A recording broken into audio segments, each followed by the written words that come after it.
Buttervision.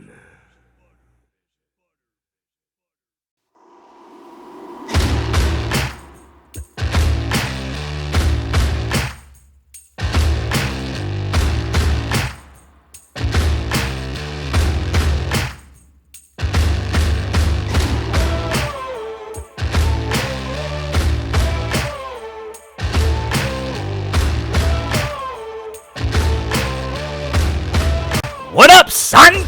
And welcome to Unsportsmanlike Conduct, the show with a bunch of handsome men's arguing about sports. On today's episode, Danny Fairman, Burt Blackerack, Keith Caggiano, and David Goodman. And now, here's your host. Yay, called you fat. Look at him, he's skinny.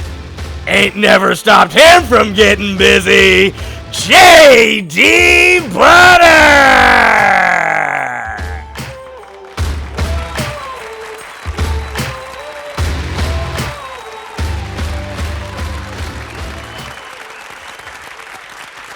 Yup, what's up, y'all? Yeah.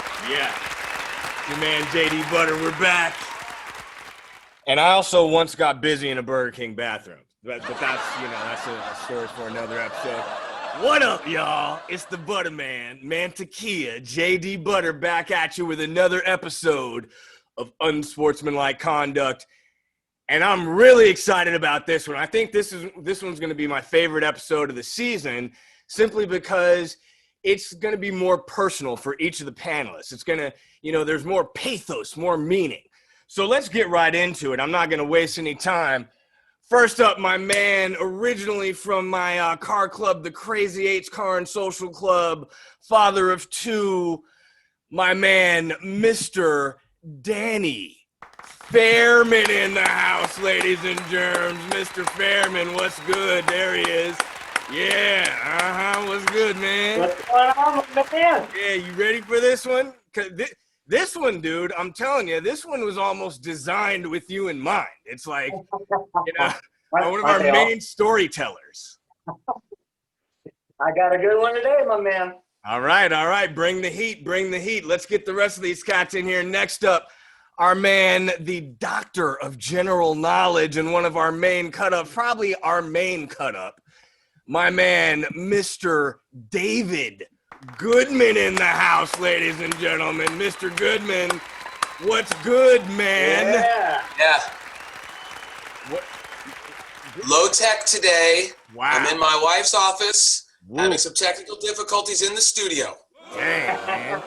Now, I understand you have had, this is really interesting to me and shows the new era we're in. You also had another recent experience with on Zoom. Now, that's why you're having some of the technical problems. Tell our viewers what kind of event you had on Zoom. This is great. Give it up. So Friday night, we did a Zoom Shabbat dinner for all my Jewish friends out there. So we had a dinner, and we were sitting around our table, and a couple other families had their dinners, and the rabbi and the cantor, and we did Zoom Shabbat. Glory be to Wow. All right. Only David Goodman, ladies and gentlemen. Next up, our man making his fourth appearance. He's always... I need all I can get. Yeah. He's always up for a good time. One of my old baseball playing homies, my man, Mr. Burt Blackerack in the house, ladies and germs. What's good? There he is. Always gone fishing. Give it up. He's connecting the audio. He's catching some bass or trout. You guys just catch me with my pants down sometimes. What is good? Now, Mr. Blackerack, you have not appeared on a show. Yes, sir. Since, City of Champions, man. I got to mention it every week for the rest of the season. Come on, man. The Dodgers, baby. 32 years. Come on. Los Angeles Dodgers. Man, the Lakers. Man, there we go. Everyone's flying their colors. That's what I'm talking about. Man, that was incredible. So was into now, LA. I like it. now a lot of people don't know this. Now Bert can cut his dreads because that's the only reason his dreads are this long. It's because he was waiting for the Yeah, doctors. no, I cut them. Oh, you No, I cut them. They're all gone. They're all gone. Hiding in the background. All right, let's get our last panelist in here so we can get into this excellent topic. Now, he's coming to us today live from Buffalo, New York, ladies and germs. My man, Mr. Keith Caggiano in the house, ladies and germs. Keithy? There he is coming to What us is good, straight out man? of Buffalo, homie. What's good? I am in Below right now, back by the falls, back where I started, back where it all started. This Wait, is crazy. What is that picture? What is all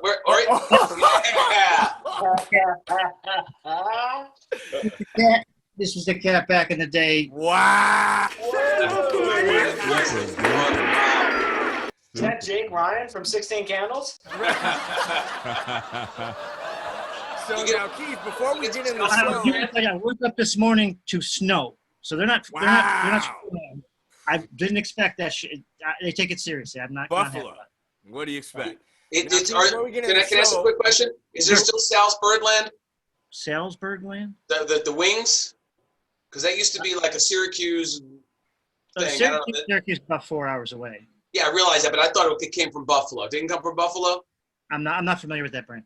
All right. Anchor Bar, Duff's, those are the top two. So Keith, real quick, I want to touch on something because, throughout the season, you've had this whole thing about kind of breaking down, like, appreciation for players or teams with perseverance or who come back late in games and stuff like that. And, last week we did an episode in which you kind of were talking real kind of scientific stuff about punching power and what have you. And it's getting a lot of response. And much like your real meta Godfather saga got huge mentions, and it's kind of brought you back into the race now. How do you feel about that? Until the buzzards sound, I like to, if it's fourth down and 2 minutes on the clock, that's my time. All right. I like it. Well, let's if get I into get a this one. 2-minute drive and bring this thing home. Yeah. Well, let's see what you that got sounds today. Like and I one game at a time. Right, one day at a time. God willing. 125%. So we got a real good topic today. This is a special one. This one I'm really excited about, ladies and gentlemen, because it's outside the box. It's off the beaten path. Today we're talking about each of these panelists' best personal story of meeting a sports hero, icon, celebrity, what have you. All right? So real personal. This one is so special. I'm going to make this triple points. This is a triple word score like Scrabble, all right? So let's get right into this. I'm real excited to hear these stories, just like you should be. Let's start it out straight out of Buffalo, all right? My man, Mr. Caggiano, let me set up the clock. Oh, and another special episode point today, 3 minutes to give your initial argument. 3 minutes to tell your story, so make it good. 3 minutes, and then, of course, fans, you're going to vote on which one is the best story. I already know which one you're going to be picking, but we'll go through the ceremony of letting everyone else speak. All right, 3 minutes, Mr. Caggiano, do it. All right, since I'm in Buffalo and since I was Mr. Teenage Great Lakes at 19 years old, I'm going to go down the Great Lakes. This is true. I won first place, best chest, best times, most muscular back when I used to bodybuild. Learned a lot. I'm going to go down to another Great Lakes city, Chicago. Growing up in the 80s, the Chicago Bears, that season, if you remember that was one of those fun NFL seasons where the Super Bowl shuffle, that was just like an absolute start to finish awesome season. I was a huge Bears fan back in the day, and so I always appreciated it. So later I moved to LA, started a business, started making some fun products for fun discriminating adults, and we started selling some stuff. So we came across a friend of Willie Galt. So started talking to Willie Galt, and Willie's like, you know what? I can put this stuff in the casinos for you.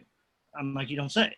So Willie was hustling for us, and Willie was putting our adult toy love kits in the Win, in the Encore, in the MGM, in the Tropicana, and he working it. So Willie was a cool cat. So we were hanging out, working with him a lot. So I'm known to be the P.T. Barnum, Colonel Tom Parker of my industry. So if I can rub two nickels together and write a press release, so I get Willie and my partner to do a race in the street because he's an Olympic. He would have been in the Olympics he won an Olympic gold medal and a Super Bowl ring for bobsled.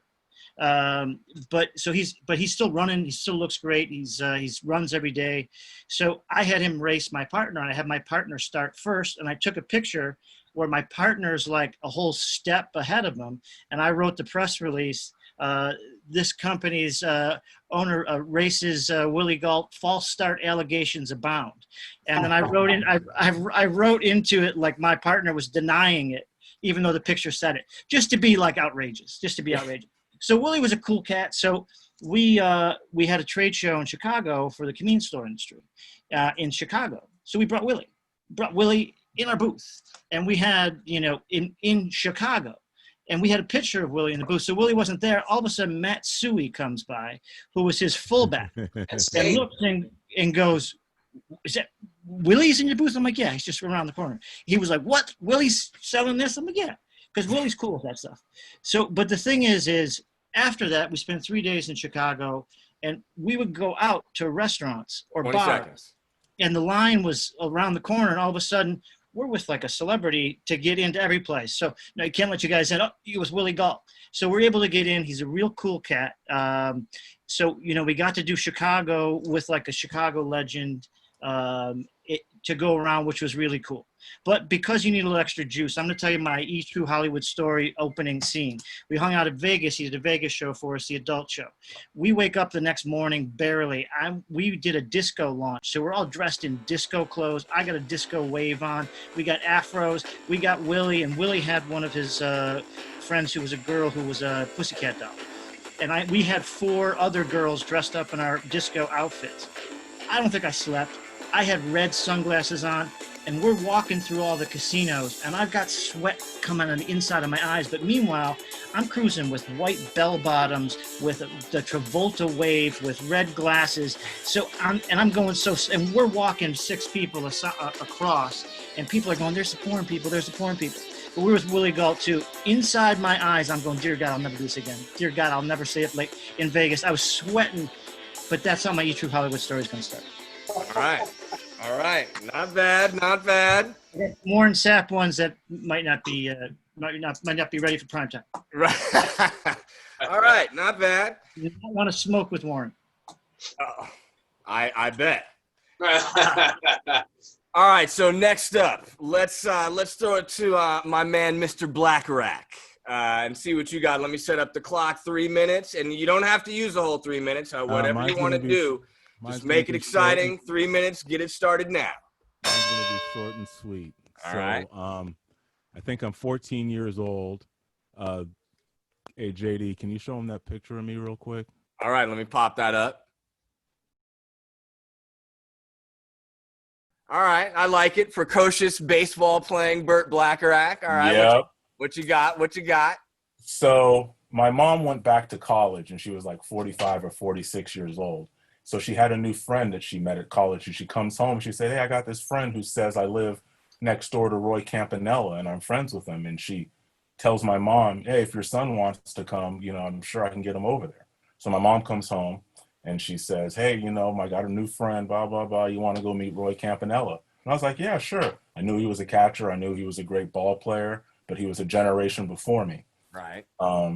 So you fast forward to the day that we're supposed to go, and then I turn into this like shy little girl. I'm like, "I don't want to go. He doesn't want to see me anyway." And right, just this 14-year-old kid who's insecure, I guess.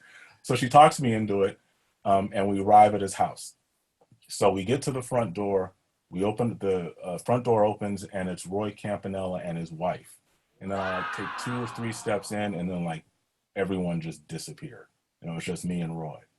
And Roy was paralyzed. If you guys aren't familiar with him, he was the best catcher in baseball. He's a Dodger and won a couple MVPs, batting championships, best player in the game. And then he was paralyzed in a car accident. So I'm at his house and I know he's paralyzed and he's in a wheelchair. So we're talking and he asked me, hey, what, you play baseball? I said, yeah. And he said, what position? And I said, catcher. So he's in his wheelchair and he wheels back a little bit. He said, okay, son, here's what you want to do. You want to catch the ball here and go straight to your ear and throw. You want to go just like that. And I'm just sitting there, just tripping out like, wow, dude, this guy is paralyzed showing me how to throw a baseball.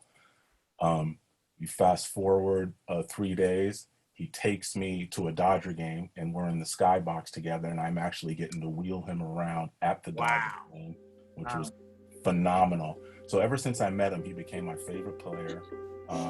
His jersey number's 39. I could never get it in high school, but when I got to college, I got number 39 and I was rocking 39. And we went to go play at Moore Park and John Thompson is in the stands. And actually he comes and talks to me and my friend Shay. And he said, oh, you're 39. That's Roy Campanella. And I said, I got a story for you. Wow. And that's it. All right. That's 2 icons. Wow. I thought I was going to be mopping the floor with all of you cats, but that one's pretty tight. That one's pretty tight. All right. Not bad. I can't be mad at that one. There you go. All right. Mr. Fairman, you're up, my man. Let's see what you got. Now, I mentioned in the open, Dave, that this is an episode like designed for Fairman, dude. Like if someone break out the violins now. I mean, dude, this guy's got it. Wait, hold on. Good, I'm ready. Yeah. He's got some good stories, guys. This guy's got some good stories. I'm looking All right, forward to 3 this minutes, one. Fairman, do it. All right, so it's kind of a long story and it's a bit of a two-parter, but it's designed about, I love this guy, my whole career, my whole life, but I never realized how cool he is. So rewind to 1997, 96, 97. I'm a tech kid for a company that owns a bunch of Burger Kings and a bunch of Tony Romas. What I didn't know is that in 1997, Tony Roma's was the official caterer of the Dodgers dugout during games, right? I didn't know that until I was sitting at my desk typing away, and in walks Bill Russell with the owner of the company. And I'm like, probably the only true Dodger fan in the whole company. And I stand up and I was like, my jaw dropped. And his name's Larry Cimarusi, walks me over. He's all, Danny, I'd like you to meet Bill Russell. And I'm like, I'm just stumbling over my words. But that night, the Dodgers were playing the Brewers. And my uncle, my mom's brother, happened to be in town, born and raised in Milwaukee, Wisconsin. And I said, you guys need to take it to the Brewers tonight because my uncle's in town and we're going to watch the game on TV. And I really want to give it to him, And he's like, better yet, why don't you bring your uncle to the game? You cannot be so serious. Like, oh, my God. And I go, okay, well, what do I do? He goes, just go to Will Call. Tickets will be there. So I met Bill Russell. I basically sprint home, tell my uncle all about it. He's like, he's just beside himself. So we go to the game. We go up to Will Call, and I'm Danny Fairman here for my tickets. Guys looking through, it's back when they have to thumb through the envelopes. Sorry, Danny, there's no tickets here for me. Like, okay, what am I going to do, right? And he goes, well, who left him? Who was supposed to leave him for you? And I'm like, Bill Russell. And he goes, oh, hold on. Writes a phone number down. For you, younger generation, you're not going to understand this, but he tells me to take this phone and go to that payphone and call it. And I was like, all right. So I go over there, bum a quarter off my uncle. I call the number, and on the other end, dugout. Like, hi, this is going to be weird, but I was supposed to have tickets and Bill Russell. And he's like, oh, this is Dave. Hold on, let me get Bill for you, right? It's Dave Wallach, right? So wow. Bill jumps on the phone, and immediately he goes, Danny. Oh, I fucked up. Oh, you see those office doors to your right? Go through those office doors, ask for Doris, right? So I go through the office doors. Doris comes out, walks me and my uncle to the dugout, and we watch the game.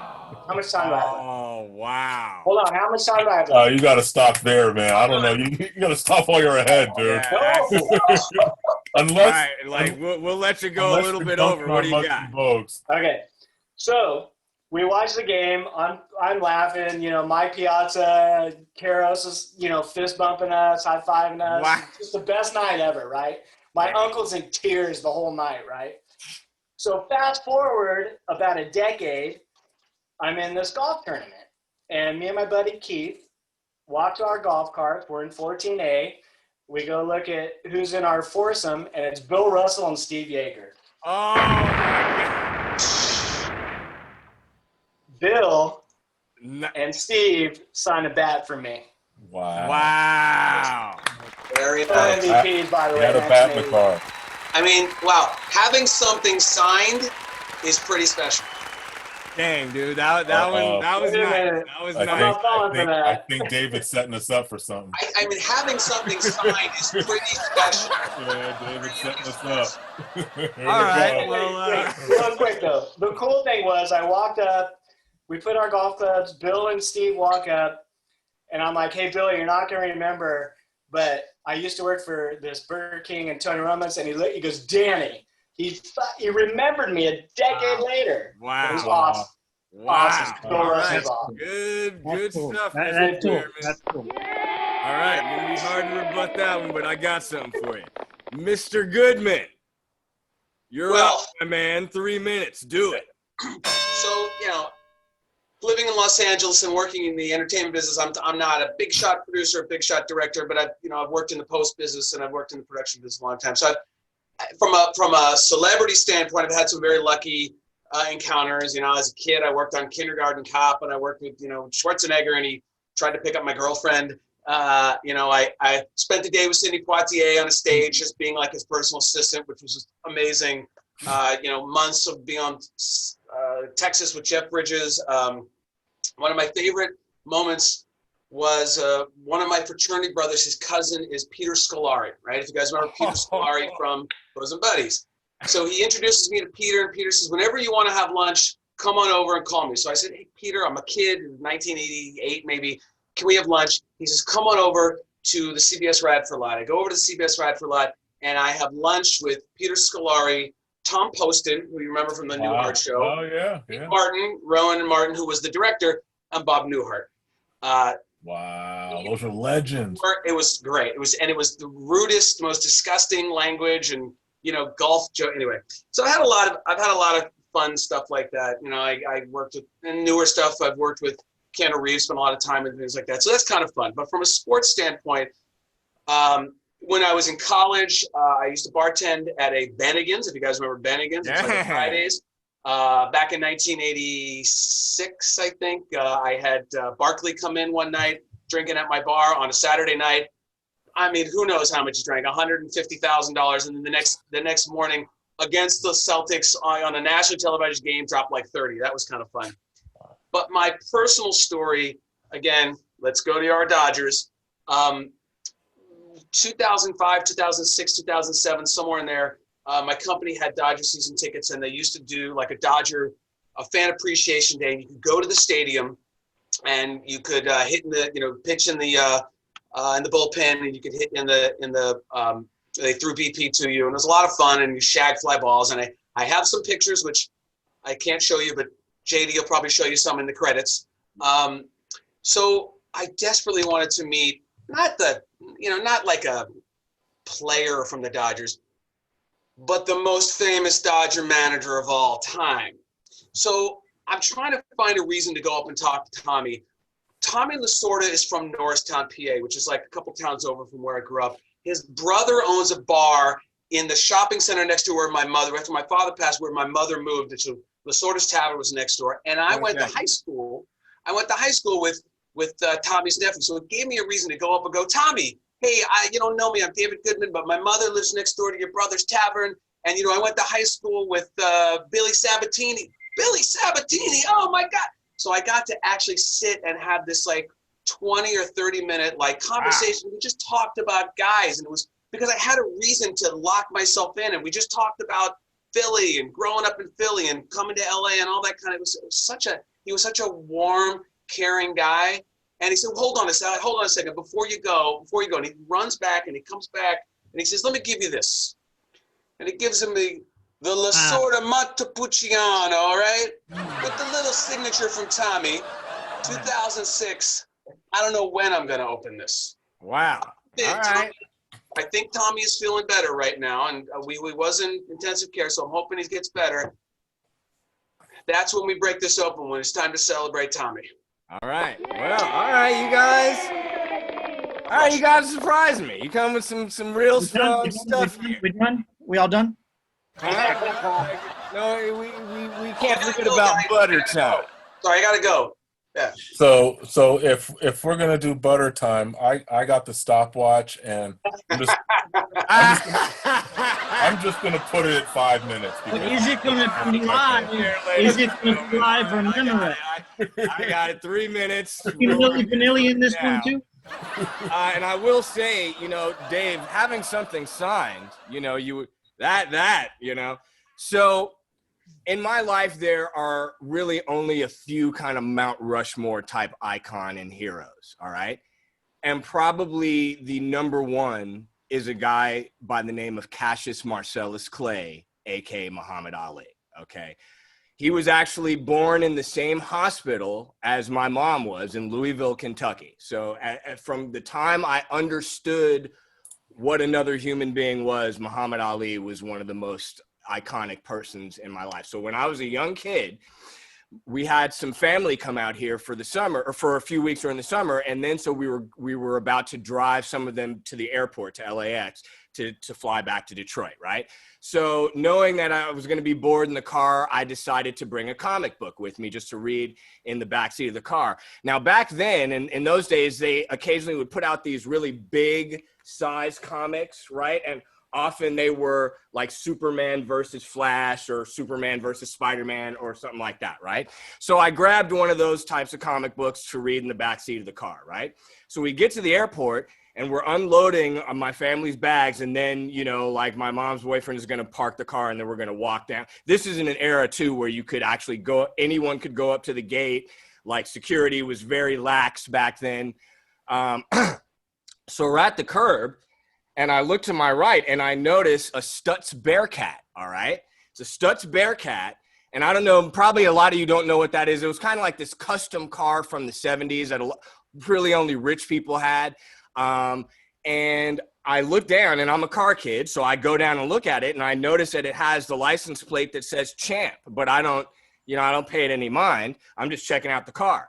Skycap comes over to me, and he's like, "Hey, little man, you know whose car that is?" And I'm like, "Who?" He's like, "Muhammad Ali." I was like, "Oh my God, he's here? Where is he?" And so the Skycap told me, yeah, he's at this gate. He's actually at the place at the same kind of area where you're from. So I run over to my mom. I still have the comic book, and I'm like, "I've got to go. Meet me up there." And I literally take off. And obviously, in a different era, my mom was like, "Okay, we'll meet you up there." And I'm like running, cue the music. I'm like running through the airport like O.J. Simpson, man. I'm pushing people out of the way. I'm hopping over stuff. So I get up at the top, like in the old LAX, get up to this one terminal, and it's like a circle. They still have this terminal at LAX. It's a circle, you start that way, you end up this way. I look to my right.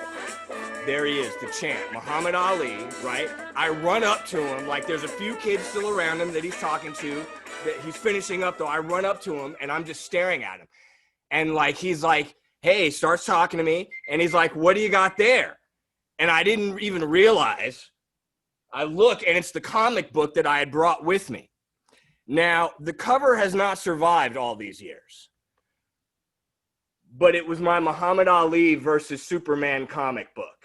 No way. Ooh, cool. Which he signed Nice. with my name to Gerald. Muhammad Ali, 3-time boxing champion of the world, July 21st, 79. Boom. That's dope. That's good. I already did, but yeah, that's good. Yeah. All right, so let's do a quick roundtable before we get to the rebuttals. So we got Keith talking about some pretty salacious Willie Galt action. We got Burt Blackrack, one of the most legendary Dodgers of all time, Roy Campanella. We got Danny with former Dodger from the 70s World Championship team in 81, Dodger manager Bill Russell, and he also Steve Yeager. Then we got Dave with the classic. Who are you again, Dave? Refresh me. Right. Oh, of course. Like Tommy Lasorda. How can I forget that? And then, of course, mine was Muhammad Ali, meeting him at LAX. So let's do some roundtable rebuttals here. Huh? How about we start out with Mr. Fairman? Let me set up the clock. 1 minute. Hold on. Let me get it. All right, Mr. Fairman, 1 minute. Do it. You know, I don't have a lot of rebuttals. That's hard. Everybody has some really cool stories. I'm going to leave it up to the voters because these are all amazing. I congratulate you all, even though I'm going to win. Wow, okay. Now that is our most Zen rebuttal yet. Keith, he took a page out of your book, and just wow. Okay, good stuff. Wow. So all right, since he was taking a page out of your book, Keith, and going real Zen, let's give you a minute and see what you want to do. Are you gonna do the same? Should I go low? No, I can't go low. Because these are legends. These are stars. And these are especially from the lenses that some of you guys told us from kids. From the lens of being a kid, these things are huge. But we did so much with a Super Bowl champion and Olympic champion. He put our products in the casinos. We had, we hung out with him for weekends going to Chicago. So it was a cool time. You got to respect them all too. But as an adult kid, doing these kind of things is a really cool experience too.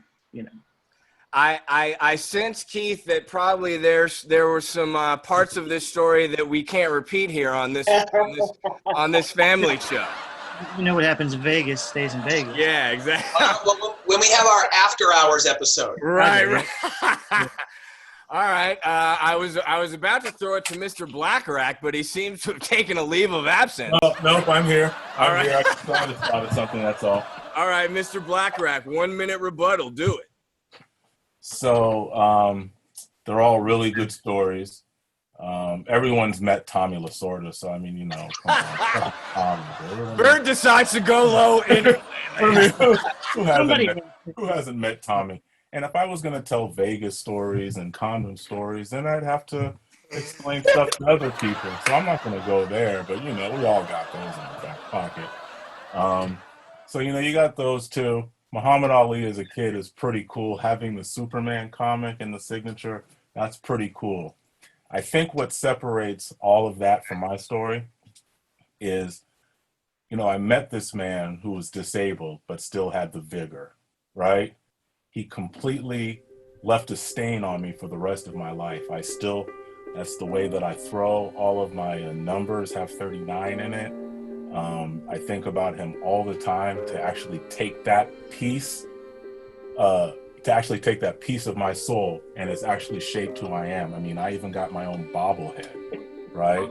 I got my own Dodger bobblehead, and you see it's number 39 on the back. Wow! Under my dreadlock.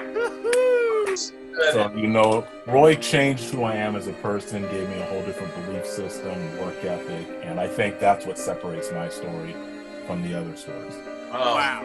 That was so Fairman. That was really a Fairman he just pulled right there, ladies and gentlemen. All right, Mr. Goodman, rebuttal time, 1 minute, do it. I agree with everybody. And this is a tough one to say, like, well, he sucks and yours is awful. This is a good. So I got to figure out a way to make it sound better. So I'm kind of going to come at it with like, okay, so Bert and JD, you met them as kids and you had this kid moment, right? And Keith and Danny, you had these adult moments, right? Mine was an adult moment tying it back to when I was a kid. So I win. So there's that. And it's over. See you guys later. Bye. I'm the only one who got alcohol. Okay, that's really important. You look really close. It's got his picture on it too. So I've got your comic book with that. Okay, so I'm just saying it's alcohol, and I'm really gonna have a good time with it at some point. It's gonna be delicious. It's Tommy wine, dude. That thing is vinegar by now. Come on. Yeah, I was just gonna say. Italy, Enjoy that on your salad. Ernest and Gallo. And completely separately, I'm probably the only guy who, again, and let's go back to my quick entertainment lifetime. Well, back in the 90s when I was doing sound, we used to work on the heart-to-heart TV movies. After it had gone off the air, it was TV movies. So I got to work with Robert Wagner all the time, right? And he really liked me. And you'd be like, hey, Mr. Wagner. No. RJ, please. So I mean, I've got stories. How many stories do we got to hear? What is this? And Robert Wagner came up We live in LA. We all have these. I've got so many I could tell. Dude. I mean, you lost your minute. That's what I'm saying. You got to know how to use your minute instead of crying. Oh, God. You told 2 stories. Look, guys. Look, Get out of here. You can't vote for David. I'm gonna close up shop here with the little butter time rebuttal. Wait, hold on. You can't vote for David because he told 3 stories. Yeah. This story was 2 stories. Yeah. I mean, you guys got to X that. You guys got to X David, and it comes down to the other 4, and then we already deduced why the other 4 went. You can X me out in this one. Yeah, I love that. All right, 1 minute rebuttal, and like everyone has said, hard to argue any of these really.